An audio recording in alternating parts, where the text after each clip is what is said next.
మన దగ్గర వచ్చేసి హాట్ టచ్ కలెక్షన్స్లో ఇన్ఫ్రా స్టవ్ అనేది మీకు రీస్టాక్ అయిపోయిందనమాట. లాస్ట్ టైం మన దగ్గర వచ్చేసి 2500 2200 వాట్స్తో ఉన్న మన దగ్గర ఇన్ఫ్రా ఉండేది. బట్ ఇప్పుడు వచ్చేసి 2500 వాట్స్తో ఉన్న ఇన్ఫ్రా మన దగ్గరకు వచ్చేసింది. ఆల్ యుటెన్సిల్స్ ఫ్రెండ్లీ కుక్కర్ అనమాట. అంటే మనము దీని మీద ఎలాంటి పాత్రలతో అయినా కూడా వంట అనేది మనం చేసుకోవచ్చు అనమాట. సో ఇది ఎలా ఆపరేట్ చేయాలి అన్నది కూడా మీకు నేను చూపిస్తాను. చూడండి, ఈ విధంగా ఆన్ ఆఫ్ బటన్ అనేది ఉంటుంది. ఈ విధంగా ఆన్ చేసేసాను. ఆన్ అవ్వగానే ఈ విధంగా చూడండి, దీని మీద మనము ఫంక్షన్స్ అనమాట. ఇప్పుడు చూడండి, ఈ బటన్ నొక్కాను.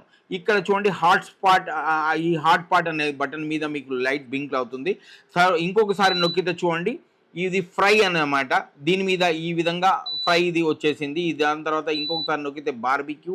సో ఈ విధంగా డిఫరెంట్ ఐటమ్స్ మనం తయారు చేసుకోవాలి అనుకున్నప్పుడు మనకేమవుతుందిరా అంటే ఆ టెంపరేచర్ అనేది అదే ఆటోమేటిక్గా మీకు కంట్రోల్ చేసుకుంటుంది అనమాట. సో చూడండి ఏ విధంగా వేడి అయిపోయిందో చూడండి. ఈ విధంగా వేడి అనేది అయిపోయిందనమాట. సో ఈ టెంపరేచర్ని మనం తగ్గించుకోవాలన్నా కూడా ఈ విధంగా మనం తగ్గించుకోవచ్చు. ప్లస్ దీనికి ఒక టైమర్ అనేది కూడా ఉంటుంది. ఈ టైం మనం లాక్ చేసి పెట్టుకున్నాం రా అంటే ఆ టైంకి అది ఆటోమేటిక్గా ఆఫ్ అయిపోవడం జరుగుతుంది అనమాట. సో ఇన్ని ఫ్యూచర్స్ ఉన్న ఇన్ఫ్రా యొక్క ప్రైస్ వచ్చేసి ఓన్లీ 3500 రూపీస్ మాత్రమే. ఈ స్టాక్ వచ్చేసి మన దగ్గర హెవీగా ఉంది. మీకు కావాల్సిన వాళ్ళు ఆన్లైన్ త్రూ అయినా కూడా బుక్ చేసుకోవచ్చు. కొరియర్ ఛార్జెస్ అనేవి ఎక్స్ట్రా ఉంటాయి మీకు.